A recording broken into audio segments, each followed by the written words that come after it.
मुकुल शर्मा। सबसे पहले आप सभी दर्शकों को नववर्ष की हार्दिक शुभकामनाएं। और आइए आज आपको बताते हैं क्या कुछ खास है आज के कार्यक्रम में।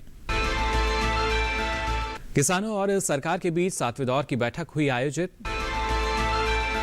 प्रधानमंत्री ने 100वीं किसान रेल को झंडी दिखाकर किया रवाना। 4 राज्यों में कोविड-19 टीकाकरण सफलतापूर्वक आयोजित करने के लिए पूर्वाभ्यास किया गया।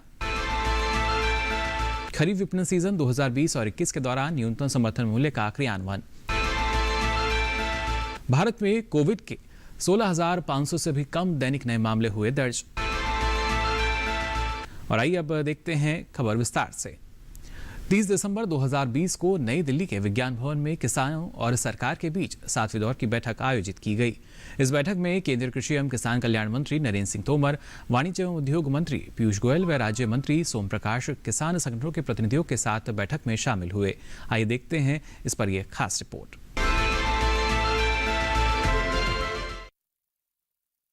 माननीय कृषि मंत्री श्री नरेंद्र सिंह तोमर, रेल मंत्री श्री पीयूष गोयल और वाणिज्य और उद्योग राज्य मंत्री श्री सोम प्रकाश जी ने दिनांक 30 दिसंबर 2020 को विज्ञान भवन नई दिल्ली में किसान संगठनों के प्रतिनिधियों से छठे दौर की वार्ता की। माननीय कृषि मंत्री ने किसान संगठनों के प्रतिनिधियों का स्वागत किया और किसानों को सशक्त बनाने के लिए कृषि क्षेत्र में किए गए सरकार के प्रयासों से पुनः अवगत कराया। कृषि मंत्री ने किसान संगठनों के प्रतिनिधियों को आंदोलन शांतिपूर्ण एवं अनुशासनात्मक तरीके से किए जाने पर धन्यवाद दिया। किसान प्रतिनिधियों से अनुरोध किया कि उनकी परेशानियों को ध्यान में रखते हुए सरकार किसानों के मुद्दे पर समाधान करने हेतु हर संभव प्रयास करने के लिए तत्पर है।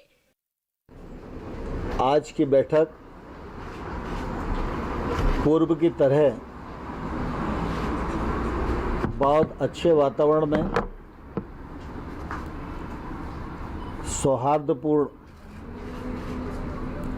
वातावरण में संपन्न हुई और आज की बैठक में किसान यूनियन के नेताओं ने जो 4 विषय चर्चा के लिए रखे थे उनमें 2 विषयों पर आपसी रजामंदी सरकार और यूनियन के बीच में हो गई है। पहला जो एनवायरनमेंट से संबंधित ऑर्डिनेंस है उसमें फराली और किसान सम्मिलित हैं। उनकी शंका थी कि किसान को इसमें नहीं होना चाहिए।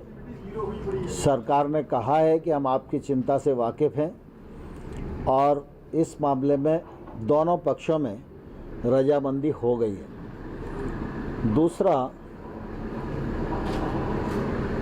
इलेक्ट्रिसिटी एक्ट जो अभी आया नहीं है,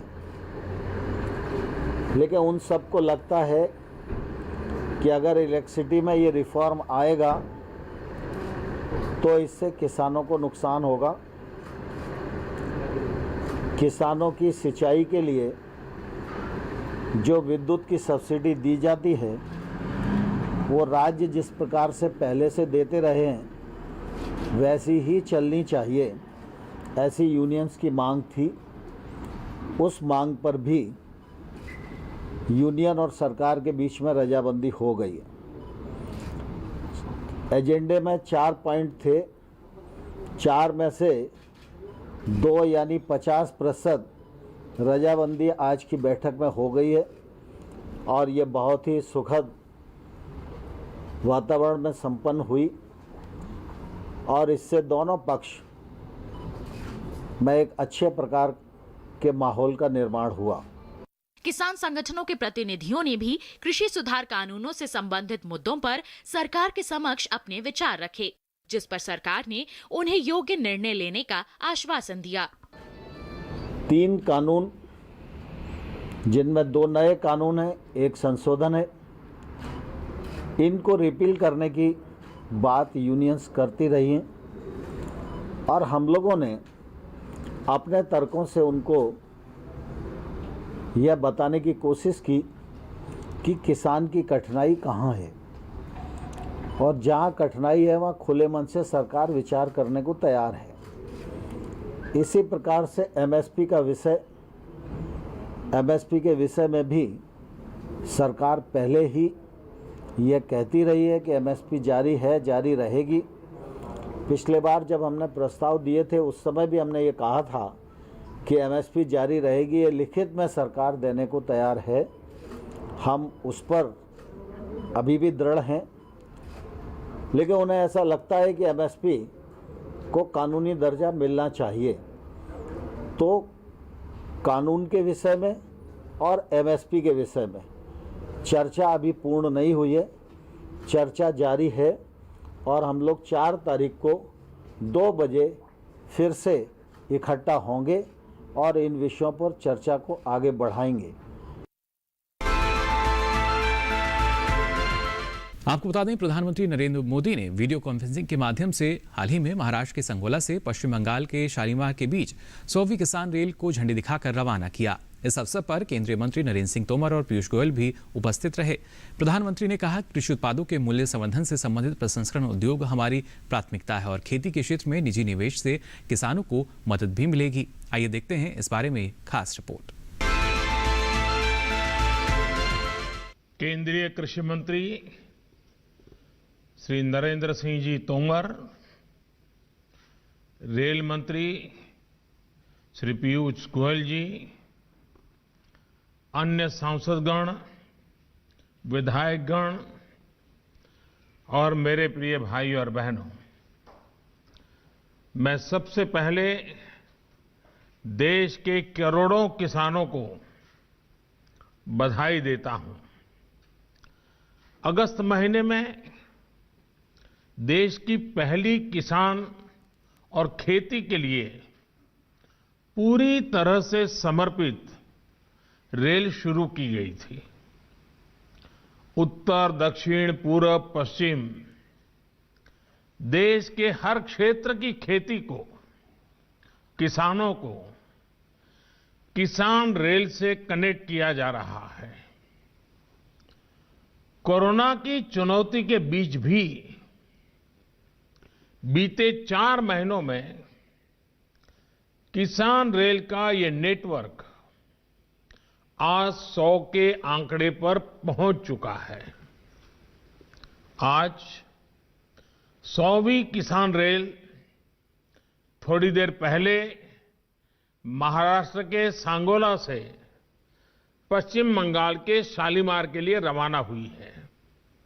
यानी एक प्रकार से पश्चिम बंगाल के किसानों, पशुपालकों, मछुआरों की पहुंच मुंबई, पुणे, नागपुर जैसे महाराष्ट्र के बड़े बड़े बाजार तक हो गई है। वहीं महाराष्ट्र के साथियों को अब पश्चिम बंगाल के मार्केट से जुड़ने के लिए सस्ती और सुलभ सुविधा मिल गई है। जो रेल अभी तक पूरे देश को आपस में जोड़ती थी, वो अब पूरे देश के कृषि बाजार को भी जोड़ रही हैं, एक कर रही हैं। और आइए अब जानते हैं किसानों को इस रेलगाड़ी से क्या लाभ मिल सकते हैं। साथियों, किसान रेल सेवा देश के किसानों की आमदनी बढ़ाने की दिशा में भी एक बहुत बड़ा कदम है। इसमें खेती से जुड़ी अर्थव्यवस्था में बड़ा बदलाव आएगा। इससे देश की कोल्ड सप्लाई चेन की ताकत भी बढ़ेगी। सबसे बड़ी बात यह कि किसान रेल से देश के 80% से अधिक छोटे और सीमांत किसानों को बहुत बड़ी शक्ति मिली है। ये मैं इसलिए कह रहा हूं कि इसमें किसानों के लिए कोई न्यूनतम मात्रा तय नहीं की गई है। अगर कोई किसान 50-100 किलो का पार्सल भी भेजना चाहता है तो वो भी भेज सकता है। यानी छोटे किसान का छोटे से छोटा उत्पाद भी कम कीमत में सही सलामत बड़े बाजार तक पहुंच पाएगा। मैंने कहीं पढ़ा था कि अब तक का जो रेलवे का सबसे छोटा कंसाइनमेंट है वो अनार का 3 किलो का पैकेट किसान रेल में ही भेजा गया। यही नहीं, एक मुर्गी पालक ने 17 दर्जन अंडे भी किसान रेल से भेजे हैं। साथियों, भंडारण और कोल्ड स्टोरेज के अभाव में देश के किसान का नुकसान हमेशा से एक बड़ी चुनौती रहा है।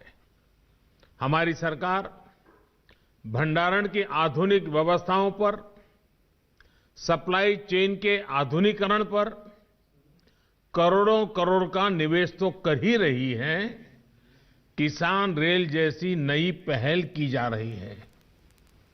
आजादी के पहले से भी भारत के पास बहुत बड़ा रेलवे नेटवर्क रहा है। कोल्ड स्टोरेज से जुड़ी टेक्नोलॉजी भी पहले से मौजूद रही है। अब किसान रेल के माध्यम से इस शक्ति का बेहतर इस्तेमाल होना शुरू हुआ है। साथियों, छोटे किसानों को कम खर्च में बड़े और नए बाजार देने के लिए हमारी नीयत भी साफ है और हमारी नीति भी स्पष्ट है। अभी फिलहाल वक्त हो चला एक छोटे से ब्रेक का। आप बने रहिए दूरदर्शन किसान पर।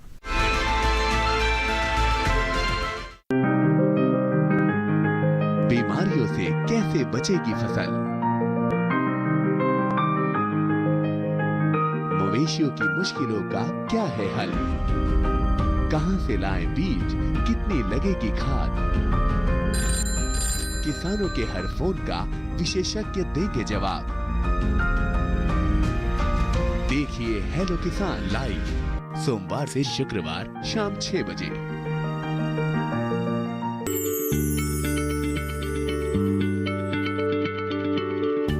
क्या आप किसी बीमारी से परेशान हैं? चाहते हैं डॉक्टर की सलाह? तो हम हैं आपके साथ। बताएंगे आपको जीने की राह। समस्याएं आपकी, समाधान देश के मशहूर विशेषज्ञों के। घर बैठे बात करें देश के जाने माने डॉक्टरों से। हमारे लाइव प्रोग्राम स्वस्थ किसान में हर शनिवार शाम 6 बजे से 7 बजे तक। ब्रेक के बाद आप सभी का एक बार फिर स्वागत इस खास कार्यक्रम में। आपको बता दें, केंद्रीय स्वास्थ्य एवं परिवार कल्याण मंत्रालय ने 4 राज्यों में कोविड-19 टीकाकरण संबंधित गतिविधियों के लिए 28 और 29 दिसंबर 2020 को 2 दिवसीय ड्राई रन का आयोजन किया था। इसका उद्देश्य आईटी प्लेटफॉर्म को खासतौर से अगर देखा जाए तो कोविन के क्षेत्र में कार्यान्वयन और वास्तविक कार्यान्वयन से पूर्व आगे बढ़ने के तरीकों के बारे में मार्गदर्शन करना शामिल है। आइए देखते हैं इस पर आधारित ये खास रिपोर्ट। वैश्विक टीकाकरण कार्यक्रम को शुरू करने तथा खसरा, रुबेला और वयस्क जापानी एन्सेफेलाइटिस जैसी राष्ट्रव्यापी मल्टीपल वाइड रेंज इंजेक्टेबल टीकाकरण अभियान को आयोजित करने के अनुभव के साथ कोविड-19 के लिए स्वास्थ्य देखभाल कार्यकर्ताओं, फ्रंटलाइन कार्यकर्ताओं और 50 वर्ष से ऊपर के लोगों जैसे टीकाकरण प्राथमिकता वाले जनसंख्या समूहों को टीका लगाने के लिए आवश्यक कदम उठाए जा रहे हैं। इस ड्राई रन क्रिया का उद्देश्य एक सिरे से दूसरे सिरे तक कोविड-19 टीकाकरण प्रक्रिया का परीक्षण करना है। परिचालन दिशा निर्देशों के अनुसार योजना बनाना और तैयारियां करना, कोविन एप्लीकेशन पर सुविधाओं और उपयोगकर्ताओं का सृजन, स्तर स्थल का निर्माण और स्थलों की मैपिंग, स्वास्थ्य देखभाल कार्यकर्ताओं का डेटा अपलोड करना, टीकाकरण टीम की तैनाती, स्तर स्थल पर लॉजिस्टिक प्रबंध और ब्लॉक, जिला और राज्य स्तर पर टीकाकरण आयोजित करने के लिए मॉक ड्रिल और समीक्षा बैठकों का आयोजन करना शामिल है। 2 दिवसीय ड्राई रन आंध्र प्रदेश के कृष्णा जिले में, गुजरात के राजकोट और गांधीनगर में, पंजाब में लुधियाना और शहीद भगत सिंह नगर में तथा असम के सुनीतापुर, नलबाड़ी जिलों में आयोजित किया गया था। संयुक्त सचिव ने पूर्वाभ्यास के पहले दिन 29 दिसंबर 2020 को राज्य और जिला कार्यक्रम अधिकारियों के साथ वीडियो कॉन्फ्रेंसिंग के माध्यम से क्षेत्र से प्राप्त फीडबैक की समीक्षा की। सभी राज्यों ने देश भर में बड़ी संख्या में लोगों का टीकाकरण करने के लिए आवश्यक टीकाकरण प्रक्रियाओं की पारदर्शिता और प्रभावी निगरानी सुनिश्चित करने के लिए परिचालन पहुंचा और आईटी प्लेटफॉर्म के उपयोग के बारे में संतोष व्यक्त किया। आईटी प्लेटफॉर्म के बारे में प्राप्त अतिरिक्त सुझावों को कोविन प्लेटफॉर्म को आगे बढ़ाने के लिए नोट किया गया। प्राप्त हुई व्यापक जानकारी और प्रतिक्रिया से परिचालन दिशा निर्देशों और आईटी प्लेटफॉर्म को समृद्ध बनाने में मदद मिलेगी तथा कोविड-19 टीकाकरण शुरू करने की योजना को मजबूती भी मिलेगी। वर्तमान खरीफ विपणन सीजन 2020 और 21 के दौरान सरकार ने अपनी मौजूदा न्यूनतम समर्थन मूल्य योजनाओं के अनुसार किसानों से एमएसपी पर खरीफ 2020 और 21 फसलों की खरीद जारी रखी है। धान की खरीद में पिछले वर्ष की तुलना में 24.91% की वृद्धि दर्ज की गई है, जो कि 84,928 करोड़ के एमएसपी मूल्य के साथ केएमएस खरीद प्रक्रिया से लगभग 55 लाख धान के किसान लाभान्वित हुए हैं। आइए देखते हैं इस बारे में खास रिपोर्ट।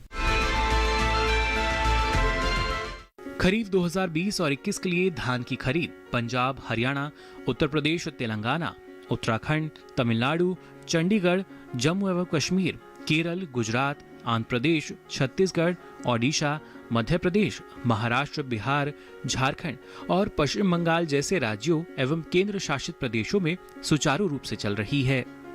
पिछले वर्ष के 360.09 लाख मैट्रिक टन की तुलना में इस वर्ष 449.83 लाख मैट्रिक टन से अधिक की धान की खरीद की जा चुकी है।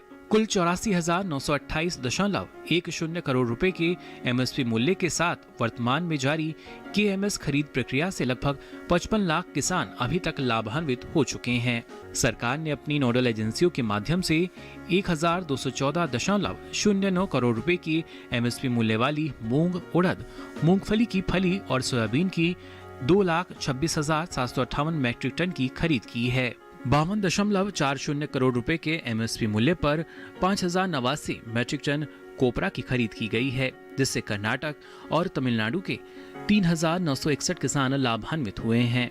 कोपरा और उड़द के संदर्भ में अधिकांश प्रमुख उत्पादक राज्यों में दरें एमएसपी से अधिक हैं।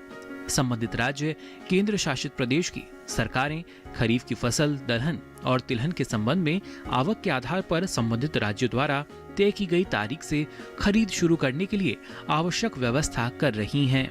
67,30,298 कपास की गांठें खरीदी गयीं, जिनका मूल्य 19,697.98 करोड़ रुपए है, जिससे 13,10,539 किसान लाभान्वित हुए हैं। संपूर्ण सरकार और पूरे समाज दृष्टिकोण के आधार पर एक सतत, सक्रिय और मजबूत रणनीति के साथ भारत ने वैश्विक महामारी कोविड के खिलाफ अपनी लड़ाई में एक बहुत महत्वपूर्ण उपलब्धि हासिल की है।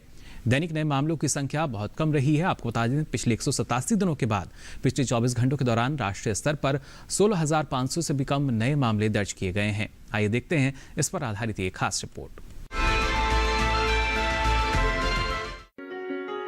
पिछले 187 दिनों के बाद राष्ट्रीय स्तर पर 16,432 से नए मामले दर्ज हुए हैं, जबकि 25 जून 2020 को दैनिक नए मामलों की संख्या 16,922 थी।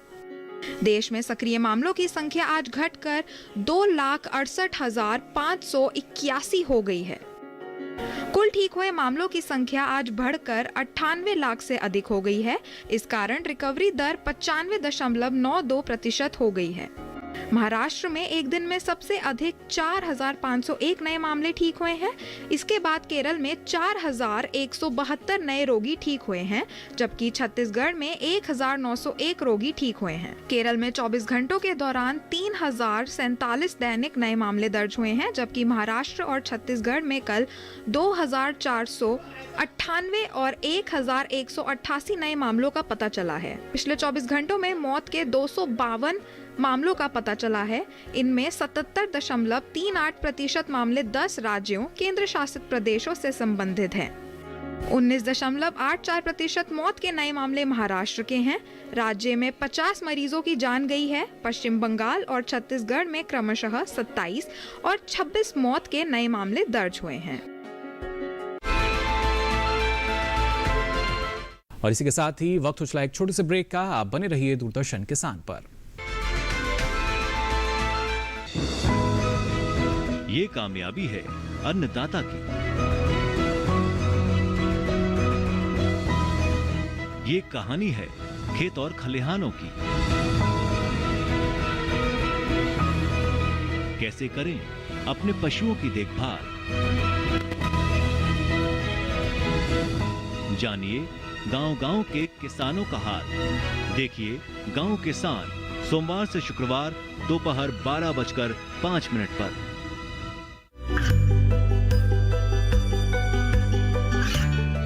गांवों और पिछड़े क्षेत्रों में सरकारी योजनाओं की जानकारी पहुंचा। देश में कौशल और क्षमता विकास कर ग्रामीणों को सामाजिक बदलाव और विकास से जोड़ने की दूरदर्शन किसान की पहल चौपाल चर्चा देखें सोमवार से शुक्रवार सुबह 9 बजे।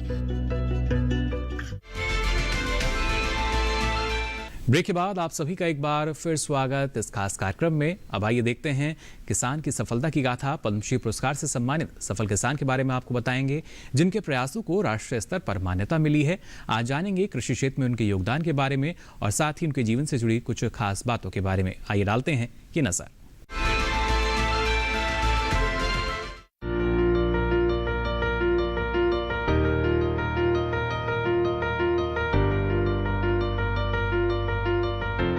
भारत के वन्य जीव समुदाय में एलिफेंट डॉक्टर के नाम से मशहूर 59 साल के डॉक्टर कुशल कुंवर शर्मा ने अपनी जिंदगी के 35 साल हाथियों की देखभाल और इलाज करने में गुजारे हैं।